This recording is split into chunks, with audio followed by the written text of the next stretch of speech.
الظاهرة الجزائرية على هذا السند وعلى هذه الصور الرائعة التي أتتنا هناك من ملعب الشهيد حملاوي. صور رائعة تشعرنا ربما بالفخر بما قدمه جماهير النادي الرياضي القسنطيني من صورة جميلة عن الجزائر والجزائريين. حقيقة روعة، خاصة تلك الصورة لهذا الأب رفقة ابنته وهي تربط له توشح رقبته بالعلم الوطني. هكذا كان الرد من جماهير النادي الرياضي القسنطيني تجاه اللاعبين الذين لم يقصروا وتمكنوا من تحقيق فوز أنهوا به مشاركتهم الأولى والتاريخية في الدور النصف النهائي لمنافسة كأس الكونفدرالية الإفريقية في أول مشاركة تفتح مشاركات أخرى لهذا النادي العريق، خاصة وأن السنوات الأخيرة شهدت تواجد الأندية الجزائرية في كل مرة في أدوار النهائية في هذه المنافسة بعدما عانق لقبها الموسم ما قبل الماضي اتحاد الجزائر وحقق التأهل إلى النصف النهائي وكان قريبا من بلوغ النهائي في الطبعة الماضية. هذا الموسم النادي الرياضي القسنطيني إن شاء الله يتكرر تواجد الجزائري في الأدوار النهائية في مثل هذه المنافسات التي توحي أن الكرة الجزائرية بإمكانها العودة مجددا على الصعيد الإفريقي. نبدا بك عبد الرزاق حلالشي، لانه شاهدنا صور جميله ايضا في هذا الملعب. خروج مشرف من هذه المنافسه، لم يوفق، الفصل كان في مباراه الذهاب لو يعني، لكن رغم ذلك النادي الرياضي القسنطيني يستحق التحيه. نعم حقيقه تحيه للنادي الرياضي القسنطيني ولجمهور قسنطينة. اليوم أعطى درس في الوفاء. نعم. شفنا باللي ملعب مكتظ عن آخره رغم الطقس كان بارد وممطر. نعم. لكن ما يخفاش باللي اليوم المباراة رقم 14 للنادي القسنطيني 9 انتصارات، تعادلين وثلاث انهزامات. نقولوا مشوار مشرف جد مشرف. نعم.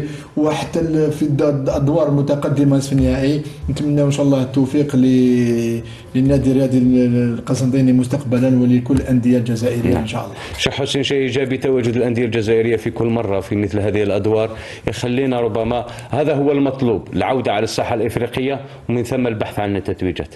نعم كما تفضلت هو المطلوب، وكذلك تجربات. نعم. كل اكتساب الخبره. نعم كل الفرق الكبيره درت مشوار هذا لحقت، ولكن ماناش بعاد على الهدف اللي نريدوه، خاصه الفرق تاعنا في كل مره راهي تشارك بامكانياتها بادائها، وبعض الاحيان يروح علينا التاهل نعم. بشيء هذا شيء بسيط جدا. نعم.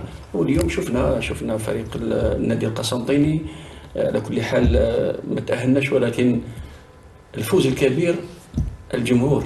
نعم، الروح الرياضية والجمهور، وهذا يخلينا نفتخر بجمهورنا، وكذلك نتمنى أن كل الجمهور تاعنا في الجزائري تكون بهذا التصرف. لا تسمح لي ندخل نتكلم عن المقابلة. نحن نولي لها ناخذ، لانه الاهم من هذا المشوار هو اكتساب الخبره. الجماهير يعني اليوم شكرت اللاعبين على ادائهم. صحيح انه التعثر في مباراه الذهاب كان ربما خلى ضغط على اللاعبين، لكن الانصار جاوبوهم اليوم انه لما تقدموا افضل ما لديكم نحن نقف معكم. هذا هو المناصر الجزائري، دائما تجده في اوقات صعبه. شفنا ردة فعل قويه من جمهور النادي الرياضي القسنطيني، وتعودنا ليست بالجديده، تعودنا على جمهور النادي الرياضي شغوف جدا، شغوف، ودائما تجده في الاوقات الصعبه دائما وراء. هذه الصور حتى في البطوله نشاهدوها يعني. لا هي في مباريات البطوله نشاهدها. هي ليست بالجديده على النادي الرياضي وانصاره. النادي الرياضي القسنطيني دائما انصاره حتى في التنقلات، يعتبر من بين احسن الانصار اللي في التنقلات في بطولتنا الجزائريه. نعود للمشوار للنادي الرياضي القسنطيني، مشواره في كاس الكاف كان مشوار بطل، لانه لعب 4 مقابلات في الدور التمهيدي. في دور المجموعات كان متصدر وفاز على احسن الفرق، حتى الفرق اللي سيمبا اللي راهو متاهل في النصف النهائي. انا بالنسبه لي ادى معاه مقابلات قويه ضد النادي صفاقس، يعني كان عنده مشوار بطل. الاقصاء اليوم جاب الفوز، لان مراره الاقصاء لما تنهزم. صحيح. لكن الاقصاء بالفوز هذا اللي عطانا رده فعل انصار النادي الرياضي القسنطيني، كانت ردتهم قويه، شجعوا اللاعبين حتى من جانب اللاعبين. طارق اللاعبين لم يخيبوا، ادوا ما عليهم، كان عندهم مجهود كبير، بذلوا مجهودهم كبير. سيمبا طرف النهائيه، سيمبا طرف النهائي اللي كان هو اخر في مجموعه، نعم، كان في مجموعه النادي الرياضي القسنطيني. انا بالنسبه لي يا طارق مبروك للنادي الرياضي القسنطيني رغم الاقصاء، لانه زاد اكتسب وزاد ثقه جمهوره، لان فيه الان مقابلات مشوار البطوله. نعم، البطوله كسب جمهور كبير، وهذا الجمهور ان شاء الله هو اللي راح يعطينا صوره البطوله الجزائريه. نعم. مثل الجمهور الاخرين. نعم. حسين، الان نعود للمباراه. الشوط الثاني مغاير تماما سواء للشوط الاول او لمباراه الذهاب، هذا ما هو مطلوب، وكانه اللاعبين شاهدوا الاستديو التحليلي تاعنا في بين الشوطين. والله كما تكلمنا بين الشوطين تمنينا، لان واش ملاحظات اللي درناهم كلهم جسدت في يوجد امكانيات داخل الفريق. تمنيت انا مش في الشوط الثاني، تمنيت في المقابله الاولى. هذا واش قلت لك. تتصور في العقل او المقابله الاولى ممكن تعادلنا ولا خسرنا 2-0. نعم. كنا نتوجه الى الملعب. اسمح لي حسين ياحي، معنا زكريا تهامي. تفضل زكريا رفقة قائد الفريق ابراهيم ديب، تفضل. فريق النادي الرياضي القسنطيني ابراهيم ديب مع هذا الانجاز التاريخي للنادي الرياضي القسنطيني، الا وهو وصوله الى الدور النصف النهائي. اليوم النادي الرياضي القسنطيني كتب التاريخ ووصل الى هذا الدور المتقدم من كأس الكونفدرالية الافريقية. ابراهيم، والله كما قلت لك الحمد لله اليوم في سيفري فزنا، ما تاهلناش. تبقى تجربه لنا وللنادي. كنا حابين اليوم نفرحوا الانصار تاعنا اللي جاوا بقوه مالغري لا ديفات في الذهاب 4-0. حاولنا نسجلوا اكثر من 4 اهداف، لكن حالفنا الحظ، كنا قادرين نسجلوا اكثر من 4 اهداف. تبقى مقابله في كره القدم. مبروك لناصر بركان، وحنا ما علينا غير نكملوا نخدموا لما الموسم القادم ان شاء الله نزيدوا نافونسيو فيها ان شاء الله يا رب. اليوم نقدر نقولوا ان النادي الرياضي القسنطيني اكتسب الثقه اللازمه للذهاب بعيدا في ربما باقي المشاوير الافريقيه. والله الحمد لله يا ربي، كما قلت لك رانا دركا في 3 مواسم احنا نلعبوا في هذه المنافسه. ان شاء الله الموسم هذا ان شاء الله نبقاو نكلاسيو مع الربعه الاوائل، وباش كل موسم الفريق هذا يكبر بهذه المنافسه. واش نوجه تحيه للانصار تاعنا اليوم مالغري مقابل الذهاب وين خسرنا ب4-0. اليوم استاد ممتلئ عن اخره، يعني نوجه المناسبه ان شاء الله نفرحون في نهايه الموسم ان شاء الله. دعم جماهيري كبير للنادي الرياضي القسنطيني حتى الدقائق الأخيرة، وإن شاهدنا الجمهور صفق على كل لاعبي النادي الرياضي. والله أنصار النادي الرياضي القسنطيني واش راح نقول لك، معنى الوفاء، راه واقفين مع الفريق تاعهم في الشدة وفي الربح ولا في الخسارة.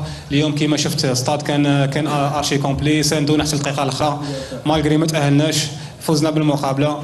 نطلبوا منهم يكملوا يوقفوا معنا في البطوله ان شاء الله، والموسم القادم ان شاء الله نخموا في الالقاب ان شاء الله يا رب. ان شاء الله. شكرا لك ابراهيم ديب، ربي يوفقكم ان شاء الله انت والرباعي الاخر للنادي الرياضي القسنطيني الذي سيشارك مع المنتخب الوطني المحلي. اقول اذا هي مباراه اثبت فيها الجمهور القسنطيني حضوره ومساندته لفريق النادي الرياضي القسنطيني، وهذا ليس بغريب على انصار هذا النادي العريق. وعوده لك زميلي طارق. شكرا لك زكريا، وكما قال هذا هو عنوان الوفاء كما قال قائد النادي الرياضي القسنطيني ابراهيم ديب. نواصل معك حسين ياحي. تحدثنا عن ما كان يجب ان يكون كان في الشوط الثاني في هذه المباراه. ودي نسمع في الالو، اسمع في قويه. الحديث على الهجوم، لعب الهجوم ورقه الهجوم في الشوط الثاني اتت بثمارها، سجل هدف، وكما قال ابراهيم ديب كان الفريق قريب جدا من تسجيل اهداف اخرى. نعم صحيح، لما نشوفوا الاداء في الشوط الثاني صح، حتى الغلطات في الشوط الاول شفنا اتحاد، شفنا مسانده، شفنا تكلمنا مع الاخ امين في كانت وسط الميدان اصبح يساند الهجوم، وكانت شجاعه من عند ممكن المدرب المضوي وين في كل مره كانت ضغط على الفريق المنافس، وهذا اللي خلينا سجلنا اهداف، وكانت عده فرص لما نشوفوا فرص عبد الحسيني مره كذلك مندير، كنا ممكن نسجلوا هدفين ونفوزوا 3-0. تسجيل هدفين كان قادر يقلب المباراة أكثر. نعم. باختصار أمين، ماذا شاهدت في الشوط الثاني وما هي قراءتك لهذا الشوط؟ واش تكلمنا بين الشوطين مثل ما تكلمت طارق، قلت كأنهم رأوا ما شاهدوا. نعم. شاهدنا. شفنا الشوط الثاني تقدم ديب واللاعب بن شعيرة، الكرة الثانية كرة ثابتة اللي تكلمت لك عليها، نقطة استغلالها، عرف كيفاش يستغلها، كانت فيه توزيعات من الجهة اليمنى الجهة اليسرى، يعني النقاط كنا نتمنى نشوفوها في الشوط الأول. في العموم النادي الرياضي قسنطيني أدى الشوط الثاني في القمة، يعني لو كانت صورة الشوط الثاني في الشوط الأول كنا نشوفوا تأهل. سيكون شوط معياري ايضا فيما تبقى في البطوله، لانه يبني عليه مشواره في البطوله، وهو الذي عانى نوعا ما فتره فراغ. تفضل. بالنسبه لاداء الحكم السوداني، حكم من بين افضل الحكام. نعم حقيقه شفنا تحكيم في المستوى، حكم ذو شخصيه، حكم حاضر في كل اللقطات، لياقه بدنيه، طريقه سير المباراه حقيقه. رغم ضغط اللاعبيه السياسي لا بس لكن في الشوط الثاني قل هذاك الضغط على اللاعبين. شفنا بلي اللاعبين السياسي كانت عندهم رغبه في الاهداف اكثر من اهتمام بالحكم. مع الحكم. وشفنا الا كانت في شفنا بلي كان عنده 21 تدخل في هذا الشوط الثاني. الشيء اللي نشير له انه النادي الرياضي، لاعبين النادي الرياضي القسنطيني ارتكبوا الا 4 مخالفات في هذا اخطاء في هذا الشوط، اقل اخطاء في الشوط الثاني. ومقابل 17 للمنافس.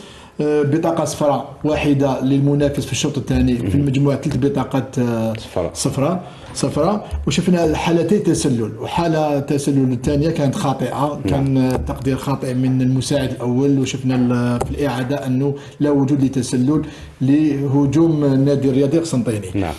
شفنا حالة اللي كان عليها احتجاج من لاعبين النادي الرياضي القسنطيني، وهي لما الكرة ارتبطت بالحكم، والحكم كانت غيرت المسار وراحت للاعبين النادي الرياضي القسنطيني.